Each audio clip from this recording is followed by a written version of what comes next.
Shalom Elohim Bapak Ibu dan teman-teman sekalian, puji Tuhan kita berjumpa kembali dalam program Kesaksian Iman yang luar biasa ini. Puji Tuhan Bapak Ibu sehat, bahagia, dan dalam perlindungan Tuhan yang sempurna, dan diberkati Tuhan berlimpah-limpah, dan tentunya menjadi berkat yang besar bagi banyak orang, karena itulah kerinduan Tuhan supaya kita menjadi terang dan garam di muka bumi ini. Puji Tuhan.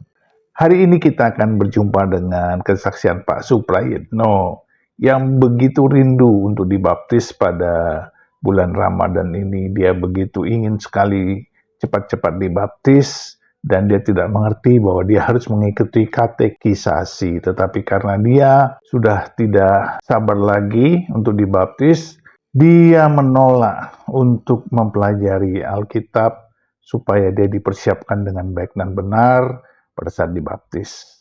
Nah, bagaimana kesaksiannya? Luar biasa sekali. Mari kita saksikan bersama-sama. Tuhan memberkati. Halo Pak Prayitno. Halo. Ya, gimana Pak Prayitno? Apa kabarnya?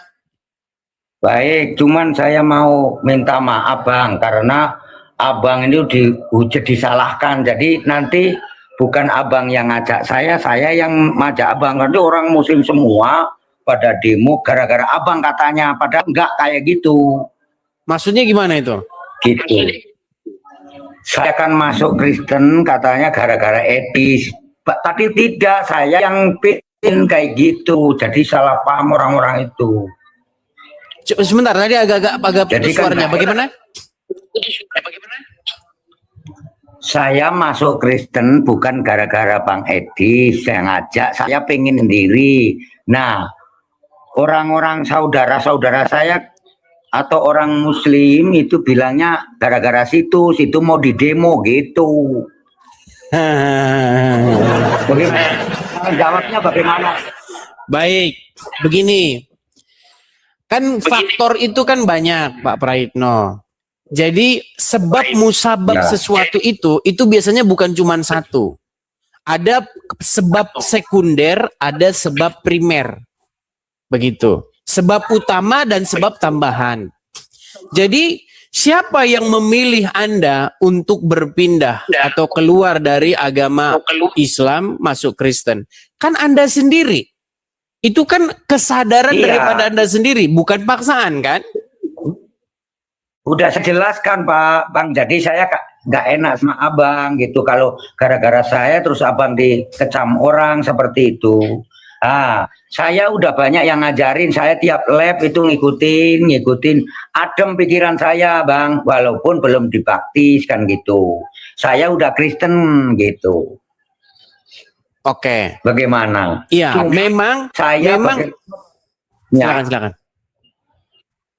Cara jawabnya orang-orang itu kan begini, udah bilang gini, gara-gara emang kamu tahu dalam kekristenan Tuhan kamu Yesus itu seperti apa? Kan saya nggak bisa jawabnya.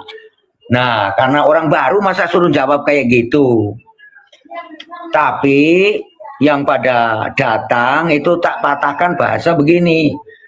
Cita-cita saya mau jadi pendeta. Mau apa kalau saya pengen jadi pendeta baru pada diem. Begitu Bang, walaupun saya nggak ada cita-cita jadi pendeta, nggak ada, cuman supaya pada diem.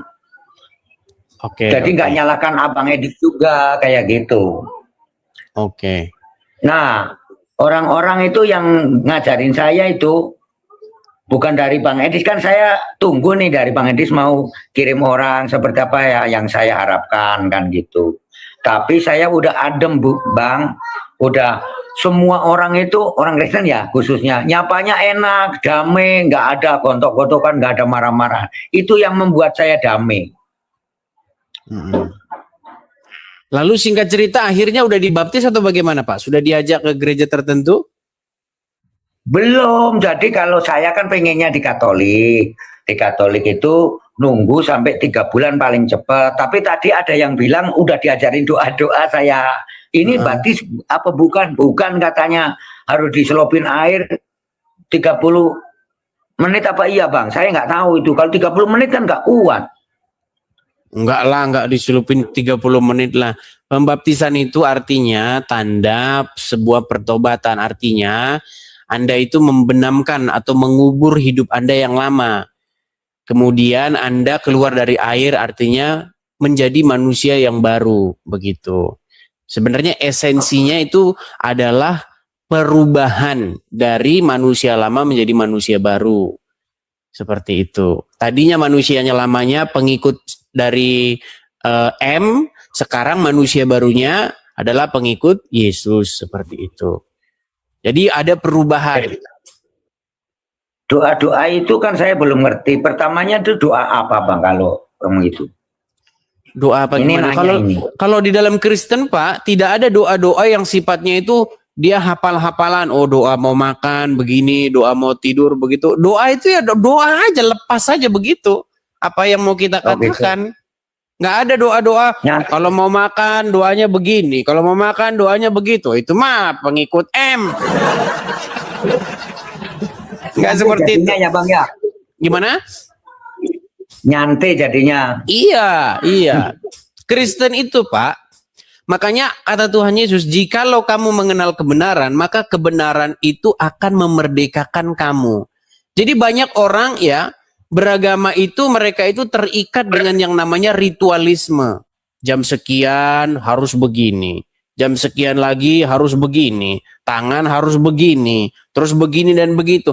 Kekristenan tidak seperti itu Pak. Kekristenan itu adalah bagaimana kita hidup, di dalam hidup kita ini, Yesuslah yang menjadi Raja kita. Roh Kuduslah yang menguasai hidup kita dan pikiran kita. Jadi pikiran kita itu dikendalikan oleh Roh Tuhan. Begitu, dengan seperti itu kita melakukan kehidupan yang berkenan kepada Tuhan. Begitu. Contoh misalnya, kehidupan yang berkenan kepada Tuhan itu, kalau ada orang yang menjahati kita, jangan dibalas dengan kejahatan. Begitu. Kalau ada orang yang kerjanya itu memusuhi kita terus, ya kan? Kita kalahkan dengan kebaikan, seperti itu. Ada suatu room, orang sama seperti saya baru masuk. Nah, saya ikut masuk. Malah saya dihujat katanya saya pendeta. Kan aneh, Pak, Bang. Tapi saya disangkanya pendeta. Tapi orang-orang itu sampai datengin rumah nggak kan? Ada yang datang 3 orang. Buset dah. Datengin rumah? Iya, makanya saya mau minta maaf sama Bang Edis itu begini. Katanya gara-gara situ konten ini jadinya saya masuk Kristen gitu. Saya udah jelaskan, tanya aja dia. Jangan nyalakan orang-orang saya. Saya ini cita-citanya mau jadi pendeta baru diem dia. Oke lah. Tapi itu cuman alasan saya. Baiklah, intinya. Tapi jalan ceritanya dulu Pak Praitno. Jadi Anda ini sudah berapa bulan terakhir atau sudah berapa tahun terakhir nih menyimak diskusi lintas agama? Kalau menyimak itu ya sekitar 4 bulanan ya. 4 bulan, oke. Selama 4 bulan ini Anda sering nontonin channel siapa? Banyak, saya ya lupa. Ya pokoknya ada orang lab itu saya gitu. Tapi kebanyakan nggak percaya, terus aku dibilang pura-pura gitu. Bukan.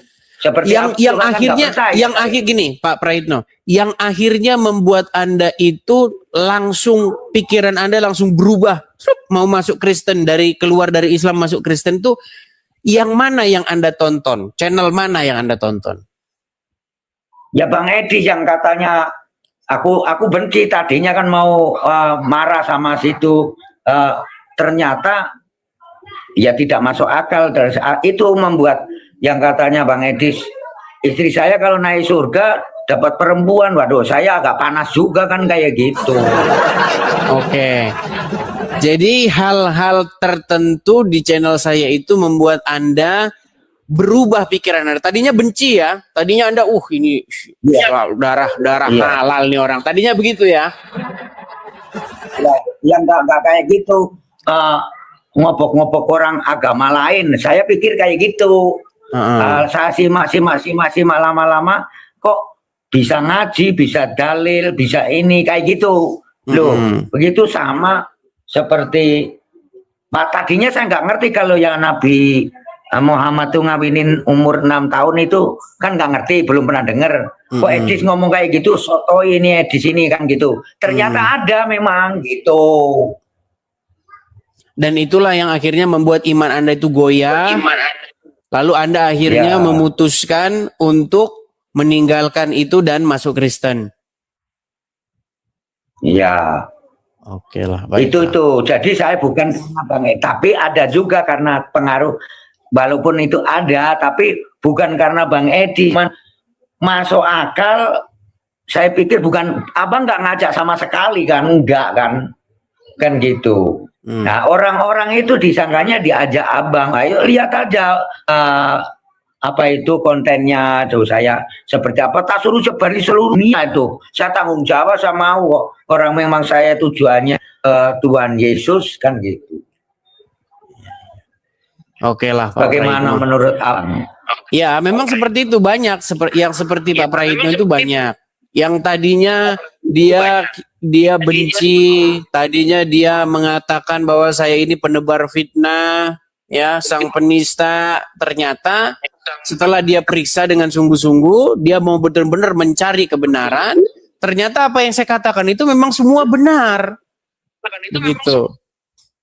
Sehingga akhirnya dia memutuskan untuk mengambil satu kesimpulan untuk meninggalkan ajaran tersebut, begitu. Saya tanya orang Muslim juga ada yang bilang begitu, ya itu benar, tapi ya nggak boleh, itu kan orang Kristen. Saya ngomongnya benar, di situ ngerti orang baca Al-Quran nggak benar. Tapi ada yang mau saya tanyakan Bang, karena saya itu sendiri, jadi warga atau keluarga tuh gini, nanti saya kalau mati nggak ada yang ngubur, itu gimana itu Bang? Ya pasti dikubur lah. Sekarang begini, banyak orang itu takut nanti kalau mati nanti. Begini Pak Praitno, kalau Anda sudah meninggal, apakah Anda tahu apa yang terjadi kepada diri Anda? Tentu tidak kan? Ya tidak tahu, kalau nggak ada yang ngubur kan bangkainya mau bau di ya, rumah nggak mungkin mereka mau dibiarin di rumah nggak dikubur. Mau bagaimanapun. Semua ngancam Bang. Gimana? Semua ngancam. Iya, gitu, masalahnya begini, masalahnya orang rumah itu tidak akan membiarkan jenazah Anda membusuk di rumah. Mustahil. Kenapa? Karena pasti nanti bau. Makanya tidak mungkin mereka tidak menguburnya. Itu hanyalah gertak sambal belaka. Gitu, tenang saja. Kan saya nggak ngerti, kan perlu banyak tanya seperti gini. Penguburan itu orang Kristen sama orang Islam sama tidak? Itu yang bikin saya agak takut ini Bang, begitu. Ya ada bedanya, ada samanya. Samanya sama-sama dimasukkan ke dalam tanah, begitu. Bedanya ya mungkin ritualismenya. Tapi begini Pak Praitno, saya heran melihat orang nih. Saya ada juga melihat video, ada seseorang dia meninggal, lalu jenazahnya itu direbutin oleh orang-orang Islam. Katanya orang ini harus dimakamkan secara Islam, harus dikafani, harus begini. Loh, masalahnya begini Pak Ihsan, kalau orang tukang korup, kalau orang jahat semenjak hidupnya, apa gara-gara dia dipakai ikan kafan langsung masuk surga? Coba logikanya dulu, logikanya. Masa sejahat-jahatnya orang, sebaik-baiknya orang, sesoleh-solehnya orang, kalau tidak pakai kain kafan tidak masuk surga? Emang ada begitu? Kalau sudah mati itu hanyalah perlakuan terhadap jenazah tersebut. Begitu. Ini banyak, saya juga banyak mendengar argumen-argumen seperti itu. Lihat tuh, Yesus dikafani kan? Nah, kami orang Muslim dikafani. Berarti kami pengikut Yesus. Pengikut Yesus itu bukan soal begitu. Makanya saya bilang kalau IQ itu jangan jongkok-jongkok amat lah. begini, yang dimaksud mengikut Yesus adalah melakukan apa yang Dia perintahkan. Tuhan Yesus tidak pernah memerintahkan kalau kamu meninggal harus dikafani. Mau dikafani, mau pakai jas, nggak masalah. Gimana sih, aduh. Ya, Saya heran loh melihat logika-logika mereka ini. Kenapa kok aduh gimana, saya ngomong itu nanti dibilang bahasanya terlalu kasar. Kenapa kok segeblek itu gitu loh. Ada loh seperti itu datang ke karena sini. Kenapa orang Kristen Muslim, Bang. Dia nanya begini. Muslim tadi sampai ngomong begitu, nanti kalau mati situ nggak ada yang ngurus. Jadi saya kan jadi mikir-mikir juga, Bang. Saya tanya kepada teman saya yang orang Kristen, orang Batak, polisi, telepon nanti ya udah nanti ke gereja, nanti saya daftarkin orang miskin gitu. Dulu juga begitu, daftarin Pak. Orang miskin, saya... Pak Prayitno, dulu kan heboh waktu itu. Ya. Heboh waktu kasusnya Pak Ahok, tahu kan? Ya. Tahu nggak? Heboh kan?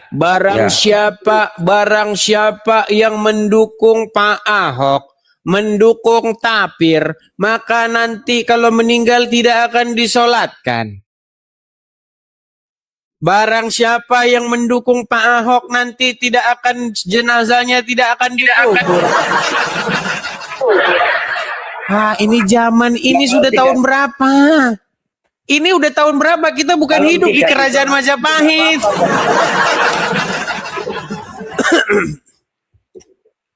Abang jangan ini, kalau orang kita ini ya agak ngerinya kan gini, kalau tidak disolatkan ya memang kita Kristen yang nggak ada. Tapi kalau nggak dikubur, nggak ada yang mau ngubur, bagaimana? Saya cuma gitu aja pemikirannya. Ya tidak mungkin lah, pasti nanti baunya kemana-mana. Pak, sekarang saya tanya, dengerin saya. Mohon maaf nih, anjing, kalau meninggal di dalam rumah, dibuang nggak, dikubur nggak?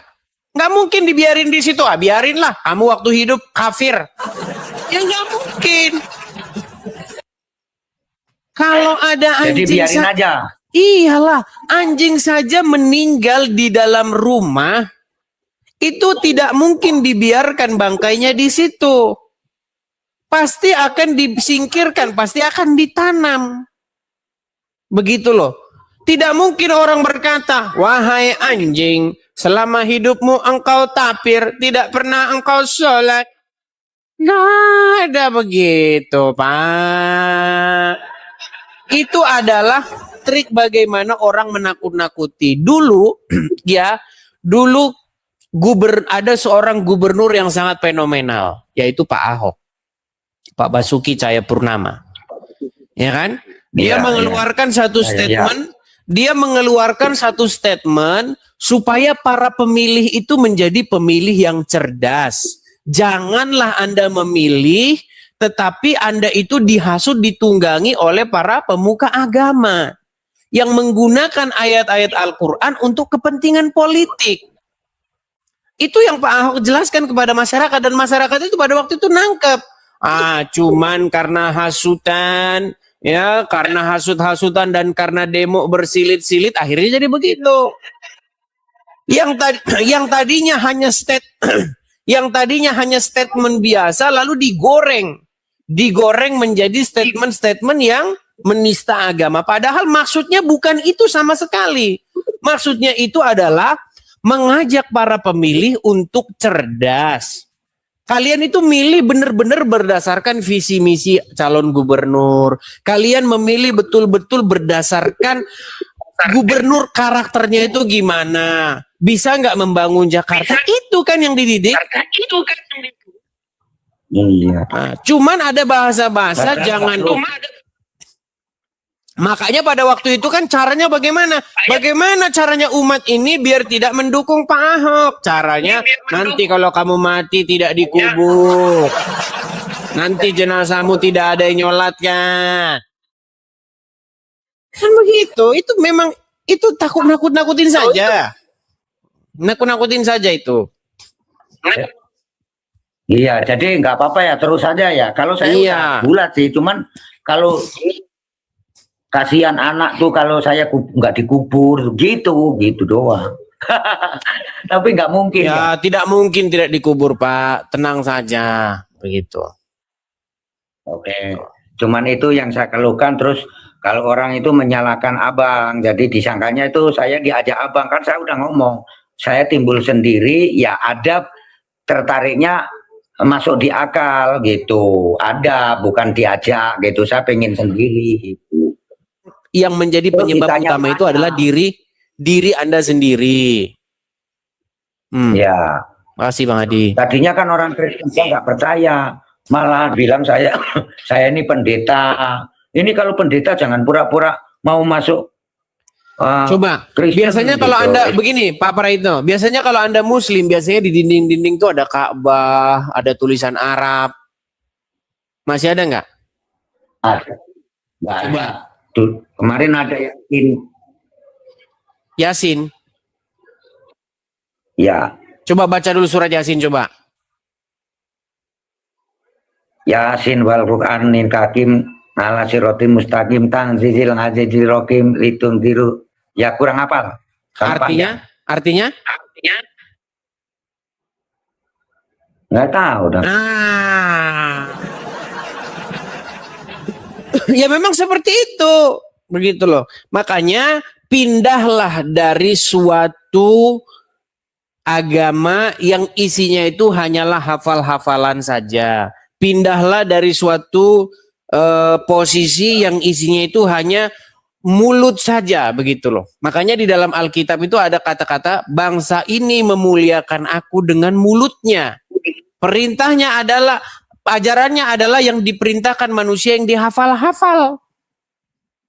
Gitu, tetapi hatinya menjauh daripadaku, seperti itu.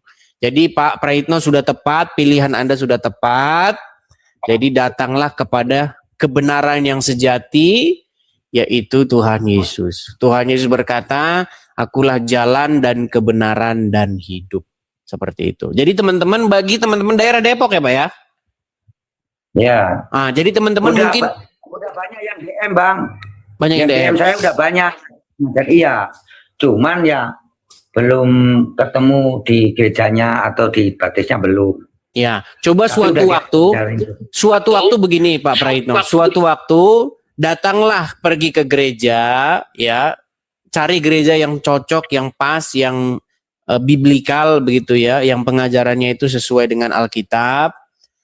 Lalu cobalah ke sana dan beberapa kali saja dulu, datang aja dulu ke gereja dulu, ya kan? Dengarkan dulu bagaimana ajaran agama Kristen. Nah, nanti kalau betul-betul sudah mantap sekali, baru nanti dibaptis. Atau mau dibaptis dulu nggak apa-apa. Yang penting coba datang saja dulu. Karena apa? Karena iman itu timbul daripada pendengaran. Pendengaran akan firman Tuhan. Begitu. Kalau selama ini kan banyak hanya satu yang katanya mau udah bisa baptis karena tadi udah diajarin doa-doa. Hanya satu orang, tadi orang Bekasi. Katanya nyimak dari Bang Edi juga. Telepon ke saya kan gitu. Kalau lainnya suruh nunggu 6 bulan sama 1 tahun. Begitu Bang. Iya. Yang benar yang mana? Kan saya tanya Bang Edis, awalnya kan sama Bang Edis. Ya, begini Pak Praitno. Saya itu tidak mau mengingkari sebuah kenyataan. Jadi ada, tapi mungkin hanyalah oknum-oknum ya. Ada gereja-gereja itu yang dia itu maunya jemaatnya itu ya harusnya jemaat yang berdasi dong kalau ke sini. Ada yang seperti itu Pak, tapi itu oknum-oknum. Ya puji Tuhan selama ini gereja-gereja itu tidak membeda-bedakan. Mau Anda berdasi, mau Anda tidak berdasi. Yang penting apa? Yang penting itu adalah jiwa Anda itu terbaharui, lalu menjadi satu komunitas yang betul-betul menghidupkan firman Tuhan di tengah-tengah masyarakat. Seperti itu. Ya, saya paling mau pindah rumah daripada ribut sama orang-orang kan Bang. saya bela-belain itu. Sampai segitunya. Jangan, itu hanya sementara saja, Pak. Tenang saja. Memang banyak orang itu tidak mau menerima keputusan. Padahal itu kan sangat privasi. Keputusan yang bersifat atau keyakinan itu kan hal yang bersifat sangat privasi kan. Anda yang ngerti. Orang lain mah cuman ikut-ikutan saja. Banyak orang itu hanya ikut-ikutan saja, Pak. Begitu. Ya, tapi kan kuping panas Bang kalau dikapir-kapirin orang kalau ketemu. Padahal yang ngapir-ngapirin kenal, kecuali nggak kenal kayak gitu. Jawab saja begini, coba. Apa yang menyebabkan saya makanya belajar berapologetika dong. Belajar jadi apologet. Kalau misalnya justru itu kalau saya melihatnya begini, Anda melihatnya dari posisi sakit hati. Kalau saya melihatnya itu adalah satu peluang bagaimana Anda membuat orang lain bisa seperti Anda. Anda membuat orang lain justru mengenal kebenaran. Itu kesempatan. Kalau ada orang bilang, Praitno, kamu sudah kafir sekarang. Ayo kita ngobrol yuk. Kafirnya di mana? Kamu kafir sekarang karena kamu begini dan begitu. Jawab. Oh tidak. Menurut ayat sekian, ayat gitu dong. Seperti itu. Mungkin sekolah, lalu Bang Edis ya pinter sekolah. Kalau saya kan nggak bisa ngomong kayak gitu. Semua bisa, Pak. Roh Tuhan akan memberikan hikmat kepada orang-orang untuk menjelaskan firman Tuhan. Begitu. Bilang saja begini. Bagaimana saya tidak kafir? Orang saya ngikutin orang yang perempuan nyusuin laki-laki lain. Tapi ngomongnya pelan-pelan, nanti Anda diarak lagi. Ngomongnya pelan-pelan, karena kita tahu mereka ini kan orangnya emosian, marahan, ngamuan, betul nggak? Betul nggak? Iya. Iya. Makanya kita kita itu harus menyesuaikan lawan bicara kita itu dengan kemampuan dia. Makanya berbicaralah dengan orang bodoh sesuai dengan tingkat pemahaman dia. Nggak mungkin kita mau pakai bahasa-bahasa yang ilmiah, akademis, ngomong sama orang yang bengkok, yang peang otaknya gitu. Seperti itu Pak Praitno. Jadi Pak Praitno, semua itu butuh proses. Ya. Kalau Pak Praitno langsung tiba-tiba begitu saja, tiba-tiba mau berapologet, nanti Anda tidak bisa menjawab dengan tepat atau Anda tidak mampu berargumen dengan tepat. Semuanya itu memerlukan proses begitu. Tidak bisa kalau ngomong. Iya, karena banyak juga begini, banyak juga orang dilihat nih, ini apologetika ini apa ya? Kok sepertinya kok keren gitu loh. Ada Muslim mendebat begini, jawabnya begini. Wah, saya pengen juga masuk. Nah, tapi nggak belajar dulu. Akhirnya jadi apologet karbitan. Ada juga Pak Praitno. Apologet yang belum mateng. Dia belum waktunya dia sebenarnya terjun ke lapangan. Tapi sehubungan dia melihat ada paus terbang, ada singa terbang. Gue juga mau ikutan, coy. Ada. Banyak orang motifnya seperti itu. Yang penting dia viral. Pokoknya kalau misalnya Edis bahas A, dia harus goreng itu. Goreng A ini jadi B. Padahal maksud dari Edis TV itu bukan itu. Dia goreng jadi B. Nah, setelah digoreng jadi B, paus terbang, coy. Nah, itulah yang saya bilang, banyak Yudas Iskariot itu banyak. Begitu. Banyak orang itu, dia karena dia mendapatkan sesuatu, dia harus melakukan sesuai dengan hawa nafsunya, seperti itu. Ya, seperti itu. Ya. Seperti itu, Pak ya. Walaupun berhenti bagus sudah masuk Kristen ya, Bang ya. Ya, sejatinya Anda kan sudah mengatakan Anda sudah menerima Tuhan Yesus, Anda pengen menjadi orang Kristen, cuman ritual pembaptisannya belum dilakukan, begitu. Udah Pembaptisan diajarin doa-doa tadi ada lab diajarin doa, suruh ngikutin dia. Aku kirain baptis itu.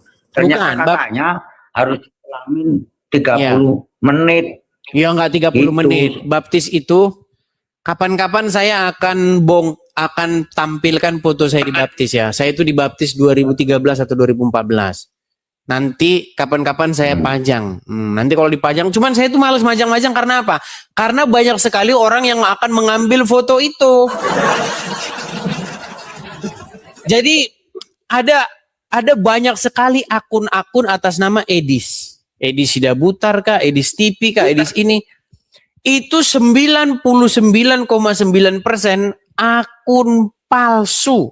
Bahkan akun palsu itu sampai pengikutnya itu ratusan ribu. 300.000, 400.000, 500.000 akun-akun palsu atas nama saya, padahal bukan saya. Begitu. Nah, makanya saya takut. Ya, gimana gitu. Selama mereka itu ngepost yang benar itu nggak masalah. Cuman mereka itu sering ngepost foto-foto editan, diedit-edit begitu. Saya lagi inilah ada perempuan di Ka'bah lah. Ini edit-editan semua. Cuman sayangnya yang komen itu, wah, Edis keren. Itu kan foto AI editan semua. Gitu loh. Jadi saya kalau mau mengupload foto-foto saya itu takutnya nanti seperti itu, dipajang dan lain sebagainya. Seperti itu. Kalau saya boleh nih. Bahkan saya mau upload video bersama sendal pink, nanti takutnya fotonya jadi kemana-mana itu loh. Itu. Iya. Berarti itu. Sama orang Islam juga ya Bang, ada gosip-gosipnya. Maksudnya? Kan abang ini saya lihat sesama orang Kristen ada yang tidak setuju loh Bang. Saya kan selalu nyimak semua orang itu. Saya kan nggak ngerti, jadi yang ngertinya pokoknya Kristen aja. Ada yang bilang itu nggak apa itu Tritunggal gitu saya nggak ngerti. Apa itu Tritunggal Bang? Ya, jadi begini. Jadi Tritunggal itu adalah suatu keadaan di mana Bapak ya, dan kemudian firman-Nya dan Roh Kudusnya yang satu. Begitu. Mereka itu adalah satu, Bapa, firman-Nya dan Roh Kudusnya, seperti itu. Nah, cuman banyak orang menjelaskan Tritunggal itu kebablasan. Seolah-olah dia sudah pernah naik ke surga gitu. Begitu. Artinya ada hal-hal tertentu yang bukan menjadi urusan kita, begitu loh. Iya. Iya. Ntar kapan-kapan kalau saya mau naik lagi bisa mau nanya Bang. Gimana? Kapan-kapan kalau saya mau naik lagi kalau ada masalah saya mau nanya-nanya bisa. Boleh saja. Ya. Hanya itu? Kan namanya apa kayak gitu. Ini saya nggak tahu tuh teman-teman. Makanya tiap ada ini saya ikut aja naik aja gitu. Iya. Boleh. Oke, hanya itu Pak Praitno. Ya, cuman kayak gitu jawabannya. Saya ketakutannya itu jadi hilang kalau udah kayak gitu. Ya, tenang saja Pak Praitno. Kalau nanti Pak Praitno sudah datang ke gereja, sudah punya komunitas baru bersama masyarakat, bersama orang-orang baru pengikut Tuhan Yesus, tenang saja. Anda nanti akan punya teman baru, punya komunitas baru, ya, sesama seiman. Nanti ikut komsel, ikut pendalaman Alkitab bersama, begitu. Ya. Ada yang ngubur belum mati, yang penting kayak gitu ya. Ya pasti ada lah Pak Praitno, pasti ada itu. Tenang saja. Oke ya, begitu ya Pak Praitno ya. Oke, makasih. Sama-sama. Saya turunkan ya. Tuhan Yesus berkati ya. Oke, baik. Puji Tuhan, puji Tuhan, puji Tuhan, kesaksian yang luar biasa dari Pak Supraitno, walaupun sebenarnya penjelasan dari Edis TV kurang lengkap ketika beliau mempertanyakan soal takut kalau dia meninggal, dia tidak dikuburkan. Itu tidak usah dikhawatirkan, itu tidak usah dipedulikan, karena nanti gereja di mana beliau berjemaat ya, menjadi jemaatnya yang setia pasti akan melayaninya dan akan menguburkannya. Ini sudah terbukti di mana-mana, jemaat-jemaat pasti diurusi oleh gerejanya ketika ada yang meninggal dunia, dipanggil Bapa kita di surga. Puji Tuhan. Nah, inilah kesaksian yang luar biasa Bapak Ibu, bahwa di akhir zaman ini menjelang kedatangan Tuhan yang kedua kalinya, Tuhan sedang bergerilya mencari jiwa-jiwa yang haus dan lapar akan Tuhan, yang butuh kasih Kristus, yang butuh keselamatan yang sejati. Dan Tuhan tidak memandang muka, tidak memandang bulu, apapun latar belakangnya, Tuhan mengasihi setiap jiwa supaya mereka diselamatkan. Itulah sebabnya kita ada di muka bumi ini, supaya kita menjadi berkat yang besar bagi banyak orang dengan cara bersaksi, dengan cara bersafaat, berdoa bagi keselamatan jiwa-jiwa, buat tetangga kita kiri kanan, muka belakang, buat orang-orang kita kasihi, saudara-saudara kerabat ya, yang belum mengenal Kristus sebagai Tuhan dan Juru Selamatnya, supaya mereka mengalami kasih Tuhan. Tetaplah setia, tetaplah relevan, tetaplah di dalam Tuhan. Tuhan beserta kita sekarang dan sampai selama-lamanya, dalam nama Bapa dan Anak dan Roh Kudus, di dalam nama Tuhan Yesus Kristus. Haleluya, haleluya, haleluya. Amin, amin, amin, amin, amin, amin.